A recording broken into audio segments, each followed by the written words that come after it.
You're good? All right. So let's start. Could you please introduce us, Mr. Gokhan Celiker? All right. So I think the easiest place to start is the latest thing I've been working on. I'm the co-founder and CEO of Tango Influencer Marketing Platform. It's an influencer marketing marketplace where we bring creators and brands together. And then the shiny number we have over there is we reached over 1.2 billion social media reach. So that's the thing I've been working on for the last 4 years. But I can quickly give you an idea how I came here as well. So I'll quickly start from the age 12 because I think it resonates with you too. I'm a self-taught developer since age 12. And then I started building websites in high school. And then I even got paid to build websites in high school. And then I studied engineering college. With the first year of college, I started building projects. I created a blog. It still has around 3 million page views per year. And then I created the Turkish version of Dig, digg.com. I think Dig is no longer that popular, but you might know Reddit better, where the Reddit is the social news website, just in case you don't know it. So what happens is, like, people with blogs and other news websites, they come and post it to your website, and then the highest voted one gets the homepage. So I worked at Intel, the Intel Corporation that does the CPUs, to learn more about how Silicon Valley works in Turkey. And then I sold my Turkish startup, the Oyla, the social news one, and then moved to Silicon Valley, and then took design thinking course at Stanford. And then I created the photo app called WeSnap. We sold the photo app WeSnap, and I created the platform, like I mentioned, the Fango. So that's a quick overview of what I've done since age 12, and I'll be happy to dive into any details if you guys are interested. Sounds like once you try to summarize 18 years of experience in a couple minutes, it's very dense. But yeah, thank you very much, and great job. Yeah, cool. So at this point of your life, what problems do you feel excited to solve? Yeah, so currently I think the most exciting thing is the advancement with AI. And then the problems is the problems are a little bit, it's kind of sad. I lost my father at the age of 15 to lung cancer. So right now I am very interested in what's happening with the developments of AI and how we can apply this to touch human life in a sense that where we can help them and avoid such disasters. That's the problem I'm most interested in right now. And we wish you good luck in solving that problem, because it's not just going to be helpful for you, but all of us and all humanity. I think it's a great problem. Yeah. Thank you. I agree with you. Thank you. And this comes up a lot. What do you think? Because you spent a lot of time in Silicon Valley, and in your experience, what is different in Silicon Valley than all the other places? What is special about this place? Well, so many. So I'll think about I'll try to nugget them. When I mean nuggets, I'll try to summarize them in a bit.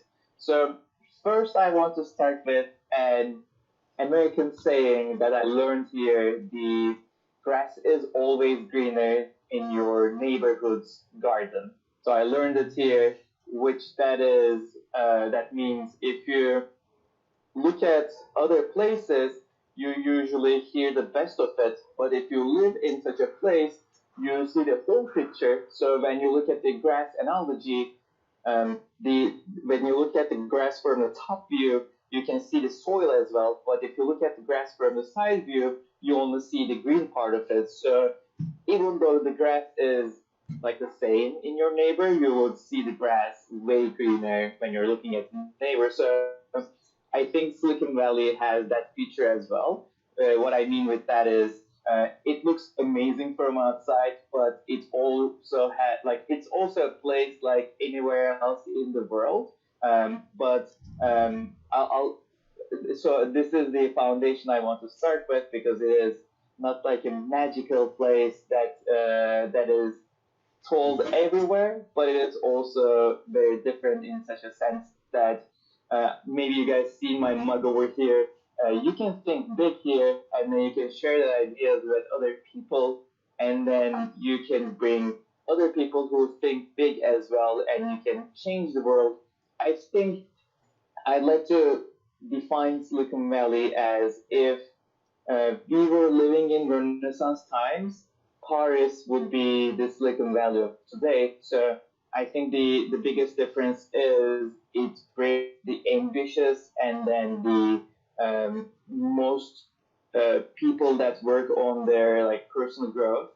And then when you put so many people together at the same place, it creates this amazing notion where everybody wants to achieve more, everybody wants to help more. And I think one other thing I'd like to compare is really important. When I first came to Silicon Valley, somebody I met here through an introduction helped me a lot, and then I asked him, "Hey, how can I help you back?" Because that's the let's say I'm from Turkey, that's the Turkish way of doing things. So if you get help from someone, you help them back. And then he told me the Silicon Valley way of doing things, which is to pay it forward instead of paying it back. So he told me instead of, hey, you helping me back, why don't you help someone else who might need your help so that it is better for everyone, it is better for the society as well. So I think this might be the number one thing, and that's why I'm here as well. I'd love to help you guys too. Thank you very much. And like as you mentioned, basically the Silicon Valley way of doing things, instead of keeping it only between two people, but basically starting a chain, can indeed have a lot more impact than keeping it only between two people. All right, so Yeah. now let's change the gears a little bit. And we have Okay. some vivid readers in our audience as well. Would you recommend us any books? And why do you Sure. recommend I'd them? love to. Yeah. I'd love to. I think if you want to learn more about Silicon Valley and like I'm approaching the book recommendation from that perspective. If your goal is to learn more about Silicon Valley, I have two types of book recommendations.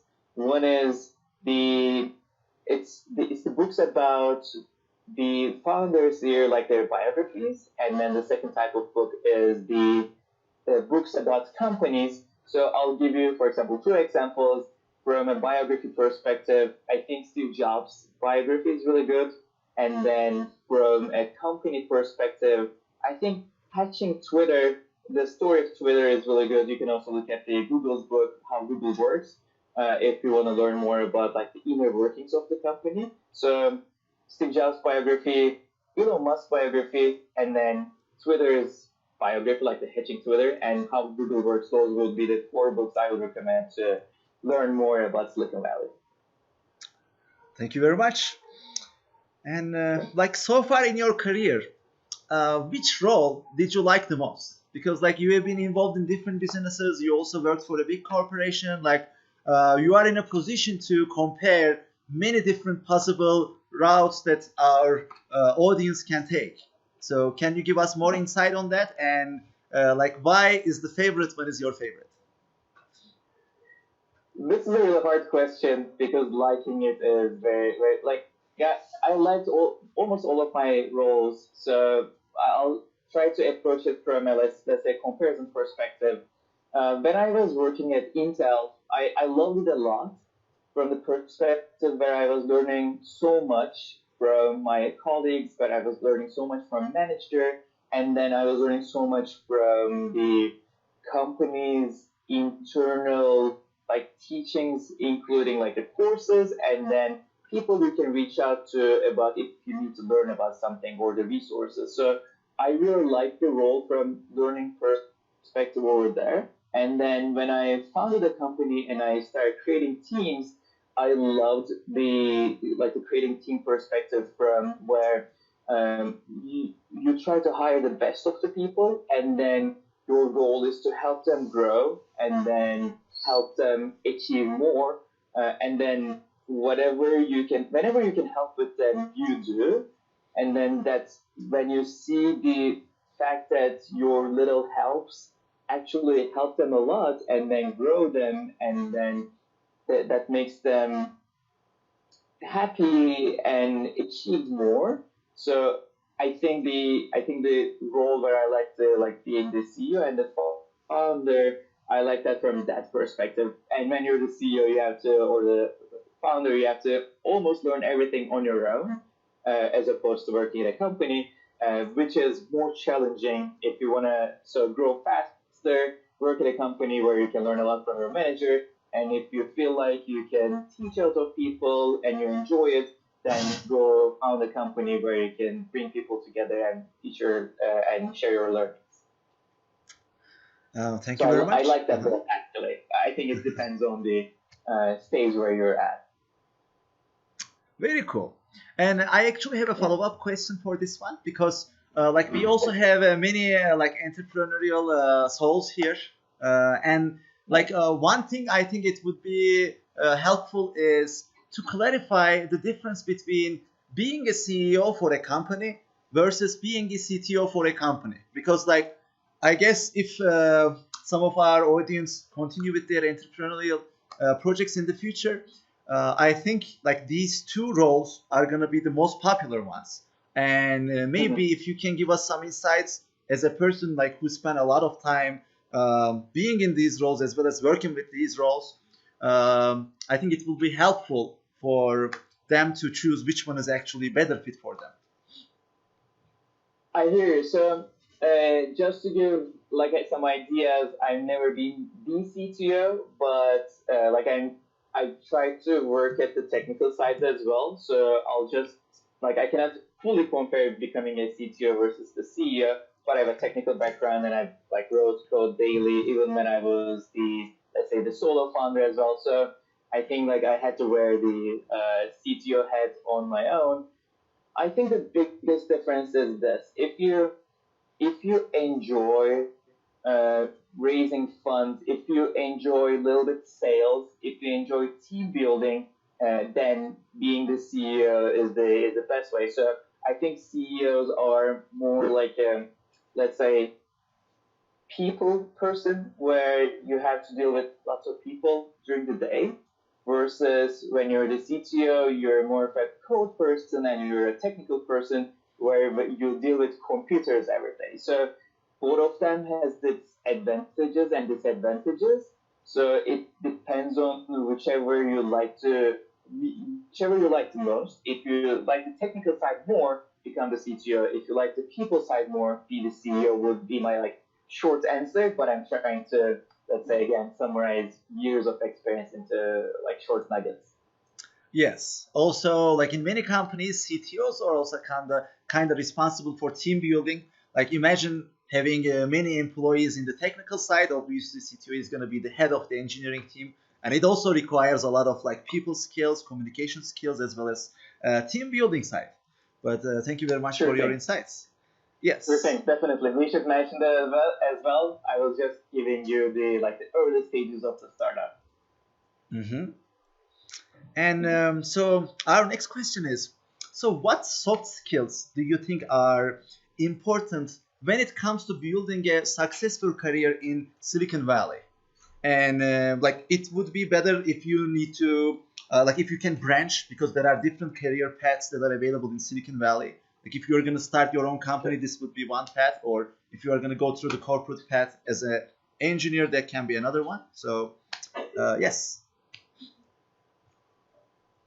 Sure. So before branching out, maybe I'd like to talk more about like what would be the best soft skills. So I think one of the most important one is the communication skill. So whatever you think, like however smart you are, if you are not able to communicate it clearly, then the person in front of you won't be able to understand it. So communication is one of the most key skills to have as a soft skill, let's say on top of your technical skill. And then the I think the trust is really important as well. The trust, I'm mentioning trust in a perspective where if you say you can do something, then you have to work on doing it. And if you let's say it turns out you cannot do it, you have to tell your people that like you tried your best but you couldn't do it. So I think the trust from a perspective where you can, if you give them a timeline or if you give them like a task that you're gonna do it, then I think you should deliver or try your best to deliver, and then communicate if you are having any problems. So the communication part comes in that perspective where I think asking for help is really important as well. Like I mentioned, everybody is trying to be helpful here. Everybody knows the fact that you cannot know everything and you cannot be, let's say, knowledgeable about 100% in everything. So I think asking for help in that sense is really important as well. So if you're communicating clearly and if you're building trust and if you're asking for help, I think this applies to so many different roles. And then if you have questions for like any other like branch in particular, I can dive deeper into that. So maybe one branch that our students might be curious about is like how to become a strong engineer. Because at the beginning, like you Mhm. might want to get some engineering experience, even if you want to start your own company in the long run. So yeah. So on top of the like let's say learning most of the like the learning the technical side of things where once you need to use something you already know all the options you have, then you're able to use it. Then becomes the practice part where I think the more you try to build things, it is better. And then from that perspective, I think looking into open source projects and how it works, I think that's really important. I like to say I'm not sure if you can consider this as like a not a technical skill, but collaborating on software development tools. I think that's a skill to learn.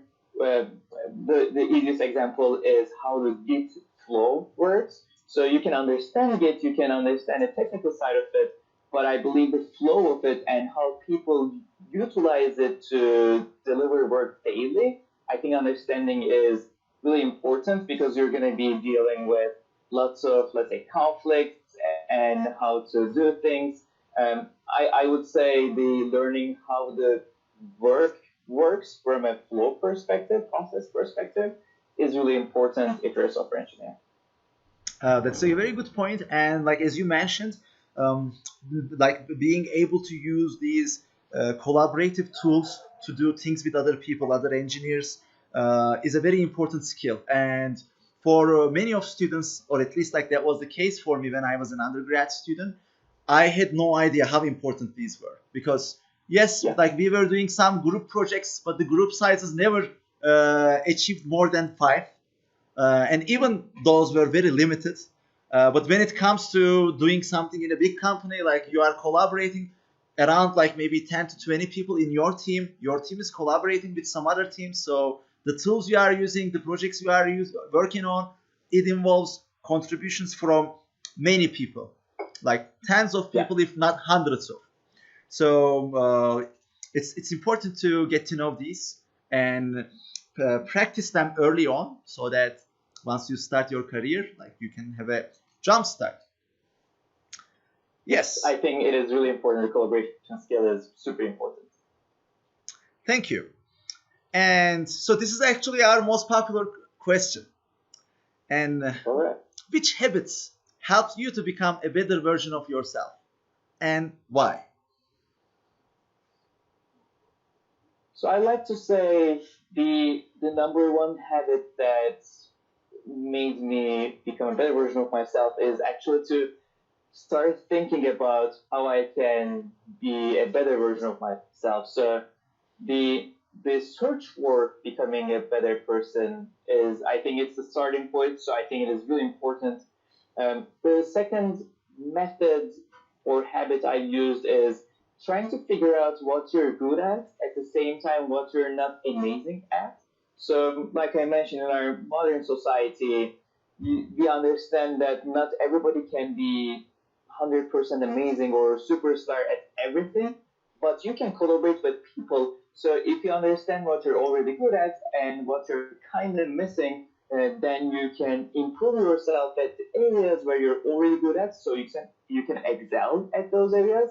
And for the areas you're not really good at, it is it is super hard to excel in those areas. So what you should do is you should be at least like be okay, be a little bit better in those areas, but focusing on where you can excel would be one of the like the habits that I used. The other one is pushing your limits. So the easiest way to remember it is like five more.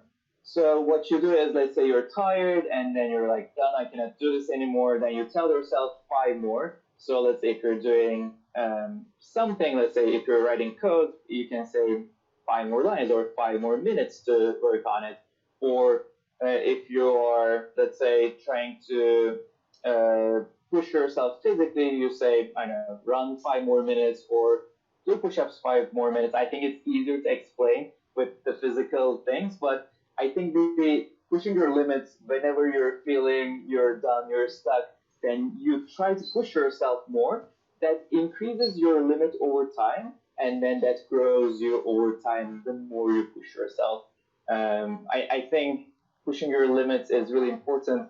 And the going back to the first one, I think having some sort of a coach or some sort of a mentor where they can tell you where you're good at, where you can improve, and asking for feedback from them. And then once you're getting the feedback, instead of being defensive, you try to internalize it and you think about it, then you work on it would be to like a way to improve yourself. I think these are all very important points. Thank you very much. And I would like to add on five more. So, like basically, they say our limits are way further than where they are, where we think they are. And I think like with this five more approach, we can actually get a little bit closer to where they actually are. Mhm. Yes. I totally agree with you. And the next question is, so far in your experience, like Mhm. what are the common mistakes that interviewers do in interviews? And like what would you suggest to avoid them? Sure, sure. There are multiple things. I'll start from the first step, where the first step is you're in the interview and you're asked a question. I think the first step is asking clarifying questions and trying to understand the question you're getting asked better would be the like the number one thing I would recommend. So instead of, let's say, making assumptions on your own and trying to come up with the answers to your assumptions, you can just ask clarifying questions. Say, are you asking this? And then the interviewer will guide you if you got it right or wrong. And it is perfectly fine to like ask clarifying questions. You can, if you never ask clarifying questions or if you don't focus on that, you can feel like, oh, I'm asking clarifying questions. Does that mean that I didn't get the question? Does that mean that I'm bad? Not really. The world is all about like asking clarifying questions and not working on the wrong thing. So if you don't ask clarifying questions and work on the wrong thing, then you're worse off. So number one thing, ask clarifying questions to understand you get the question right. So second thing, assumptions. So if you're making assumptions, just tell that you're making those assumptions, and you can always check, hey, I did those assumptions. Do you think they're fine assumptions? And the interviewer will guide you as well. And then the third thing I want to mention is, let's say you asked the clarifying questions and made assumptions, and then you started working on the problem. Instead of like diving deep and then like trying to complete it all the way to the end, you just like start and say, hey, am I on the correct path? Or hey, am I doing the right thing? Or is there anything I should focus on? So I think when you're doing the question, stop and then take a breather, and then ask if you're on the correct path. I think that helps with the questions as well. I think that helps a lot with the interview process. And then lastly, I would say always ask for feedback afterwards. Not during the interview, maybe like after, reach out to the person after the interview. So I think trying to get those feedback. You don't always get feedback, but let's say you did 10 interviews and you get feedback, you can learn about it and try to improve it the next time. Cool. So the next question we have, like, how did you prepare for interviews yourself?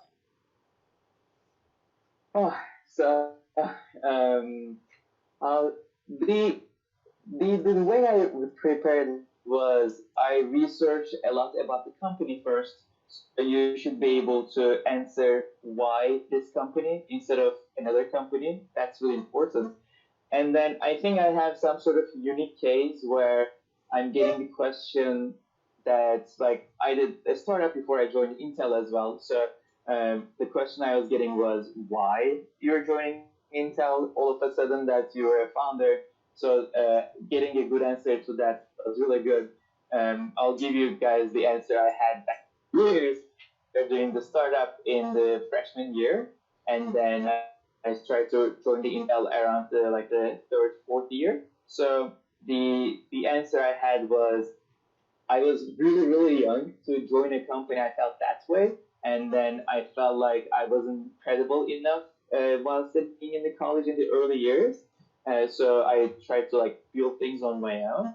And then I felt like, all right. And while all of my friends were just, I don't know, partying and like doing their own thing, I worked on things. And then towards the end of the years, everybody was doing internship, which is a normal thing to, let's say, try to join a company. That was the time like I tried to join Intel, so that was my answer to them. Just to give you guys the detail over there, and then what I from a technical perspective, you want to prepare to you want to practice a lot.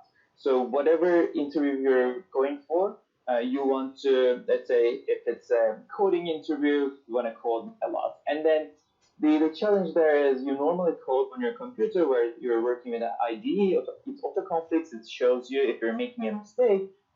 Let's say if you have to code at a board, which I don't recommend, like for the interviews, I think it's not the best interview process, but some companies still do. And so practicing that coding on the board with a friend is really important. And then if you can find someone that can play the role of the interviewer and give you a hard time, ask follow-up questions, I think practicing that interview process is really important in going through interviews as well. I completely agree, and part of our program is also like at the end, close to the real interviews with Silicon Valley companies. We will connect our students with engineers who are working for these companies and conducted already like maybe tens or if not hundreds of interviews, and they will actually get the real interview experience from people who were in the role of interviewer for a very long time. Cool. Nice, nice. So Just keep in mind that when they give you a hard time on the interview, they're just trying to improve you, and they don't do that to give you just a hard time. They're trying to improve you. maybe some of them they do it on purpose though. Yeah, probably. All right. So our next question is a little bit personal. And if All right. you have a chance to go back to college graduation, like what would you do differently? Oh, all right. So when you say graduation, like, are we talking about the last year? After graduation, actually, I think could be better. Like not about how you can spend your time in a better way in the college, but like the experience you get on the journey, and like Mm-hmm. if we apply that feedback to the younger version of Gokhan right now, how things would have been different. Sure, sure. So after I graduated, I moved to I was living in Istanbul and I moved to Palo Alto right away. And I think I have a unique case because I moved there after selling my Turkish startup, and I tried to meet as many people as possible. So and then I decided to start a company. I think what I would do differently is I would try to join a company rather than trying to start my own, because I didn't know the fact that, let's say, Silicon Valley works a little bit differently as opposed to Istanbul. And then I tried to solve things from how I would do it back in Istanbul. I feel like if I joined a company in Silicon Valley, I would learn way more on how Silicon Valley works as opposed to, let's say, starting my own company. And then I'd like to like give you guys a little bit important detail here as well. So right now, the Silicon Valley companies, they are one of the and maybe most valuable companies in the world when you look from a market cap, like the finance perspective.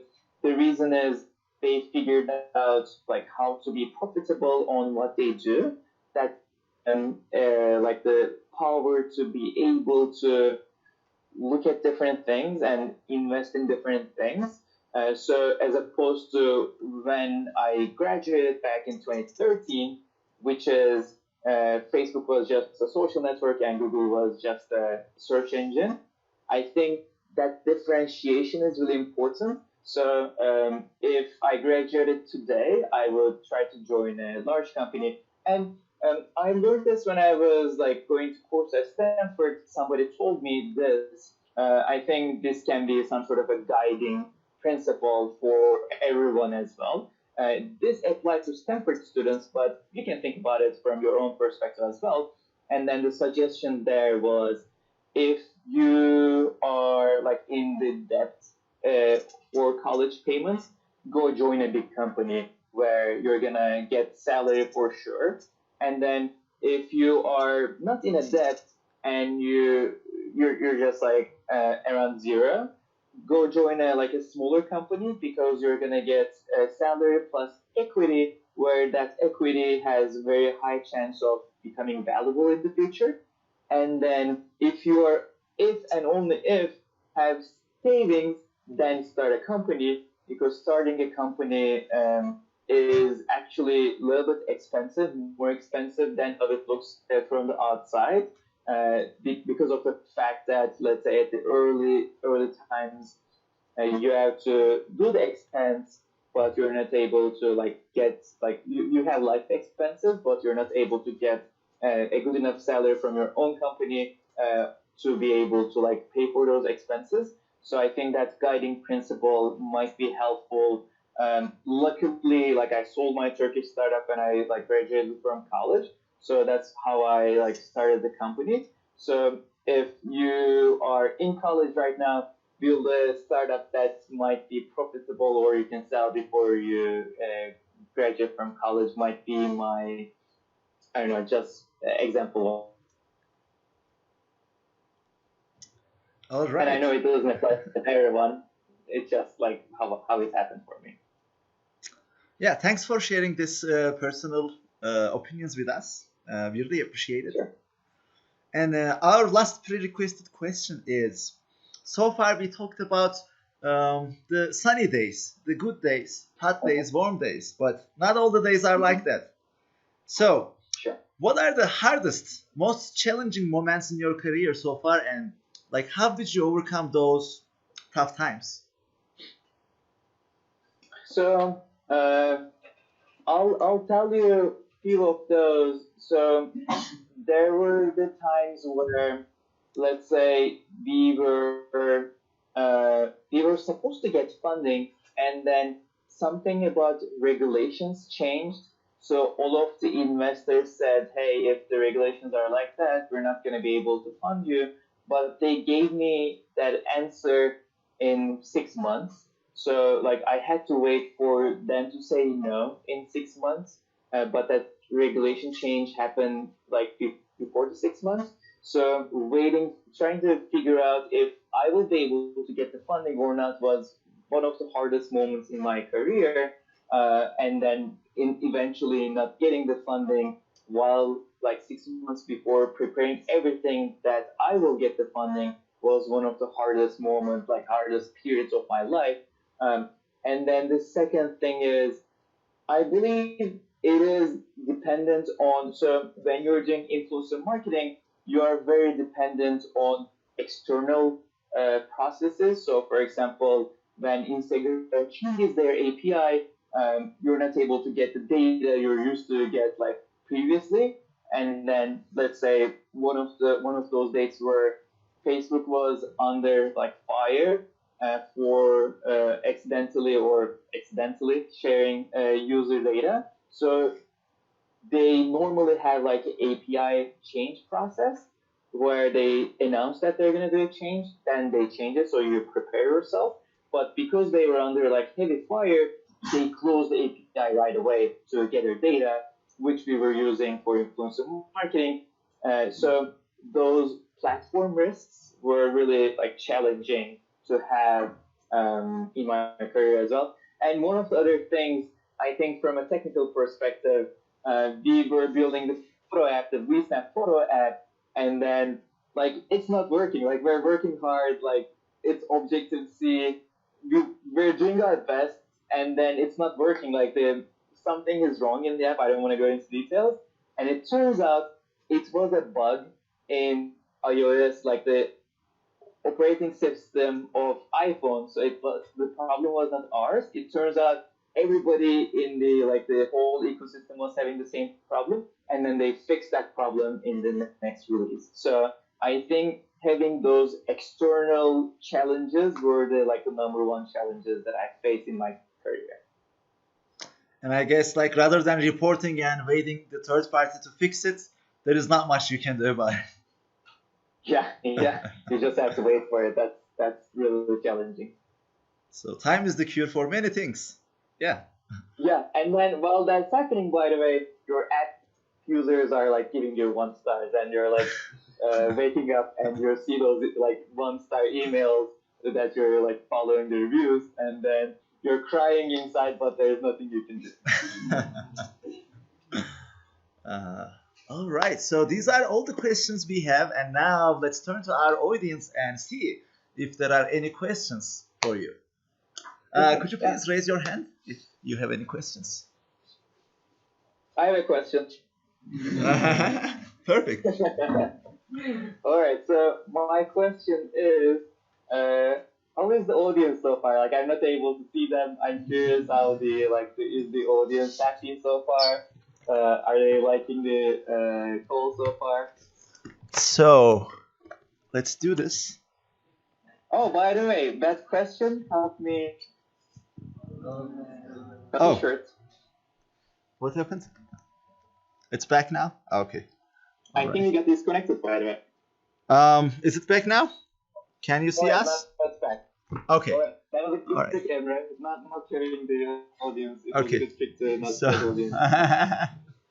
All right. To see you.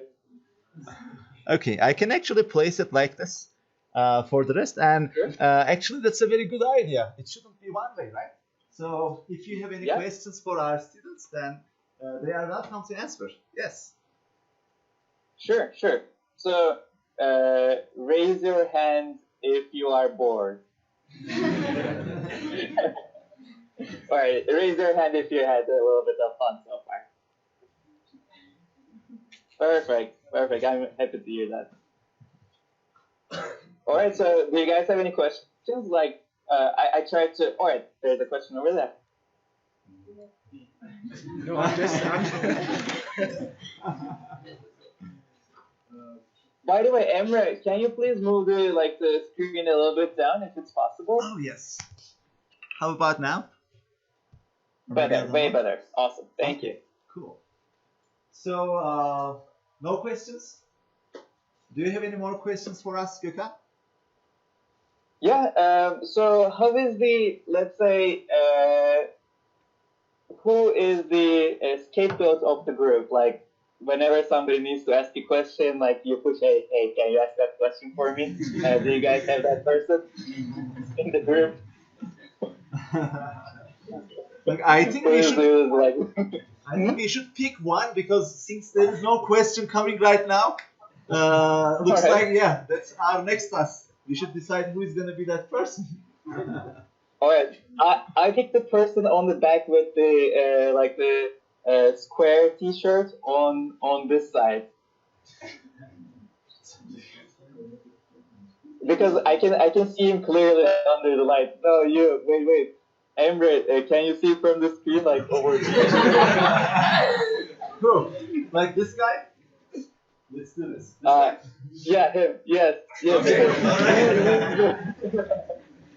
All right. Hello. What's your name? What's your name?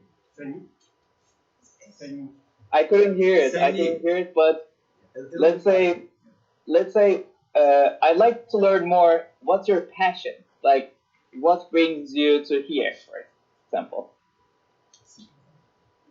I think you should compose. Compose. Yeah.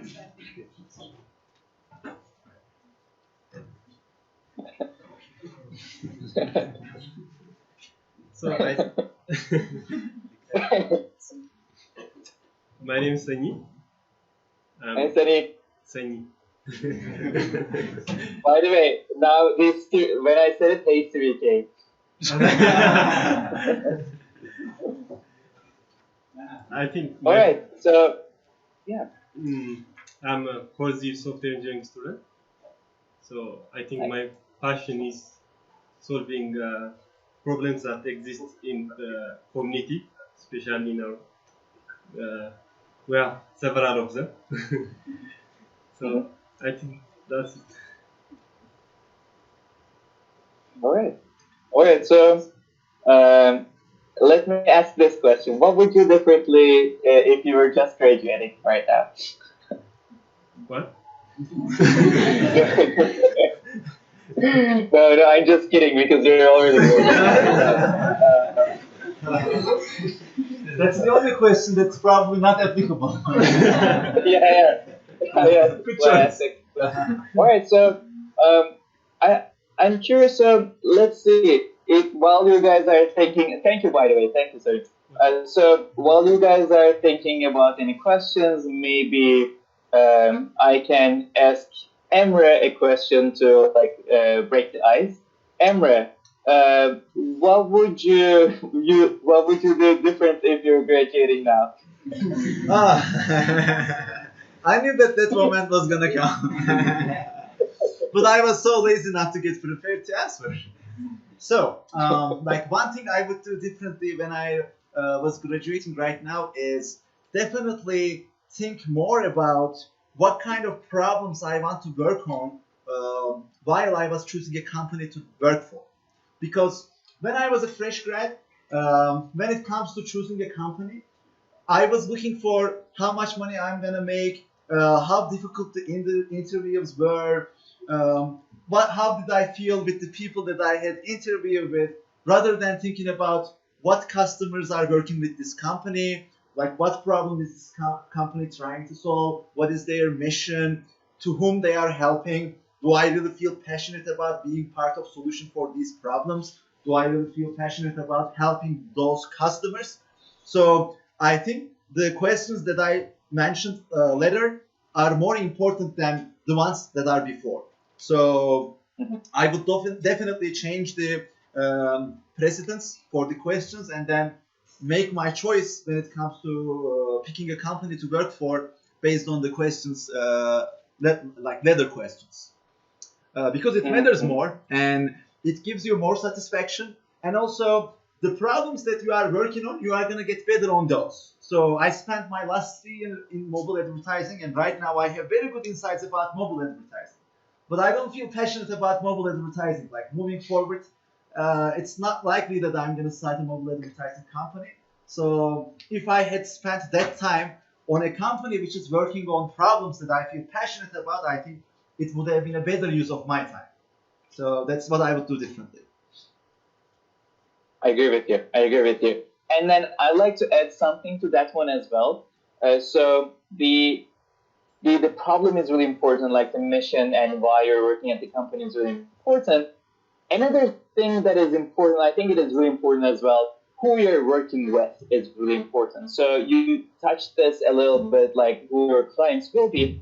I think who your teammate, who your managers will be, and who your reports will be is really important as well. So I think the what people say is they don't quit jobs because of the company; they quit jobs because of their managers. So I think if you are like trying to make a decision like between two companies, like which one should I join, I think if let's say you like both missions and you like everything, I think the choice you should make is less on, let's say, the people usually choose the whichever company is paying the most, but let's say if the change, like if the difference is not that huge, I would recommend you to choose the company which you will be enjoying working with the people more, because you're spending, let's say, at least 8 days with the company every day. You sometimes see them more than your family, like more sometimes even more than your friends, because you see them every day. They're gonna be your friends. They're gonna be the like the people you spend your time with. So I think choosing based on like how you're feeling in the interviews socially is important as well. That's what I keep hearing from friends, and that's what, let's say, people. That's why people quit usually as well, Thank you very much for your or insights. keep working. Yeah. So, do we have any questions?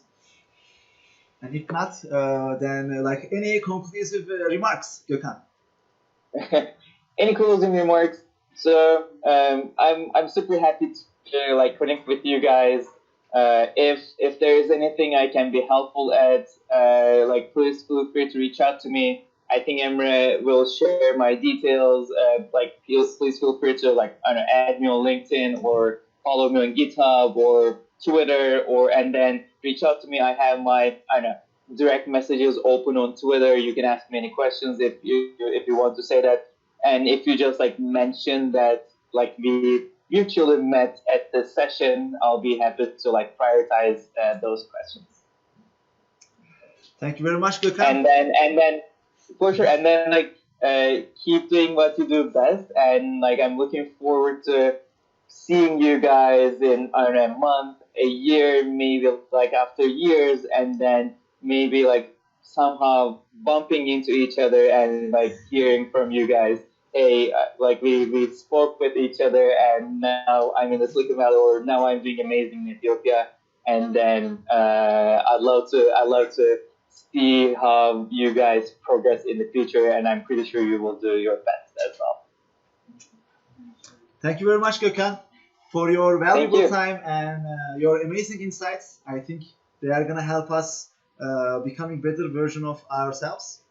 And one thing you mentioned at the beginning, like when your peers were partying in the college, like you were working on projects, like doing startups, and here the time is 7:49 right now, and it's Friday night, and like all these people are in this class. So when their peers are doing some other stuff, they are showing this dedication, and I would like to take this as an opportunity to thank to our students as well. I mean, this is huge. Yeah. Like what you guys are doing is huge, and hopefully we are gonna get great results at the end of this program. Thank you very much.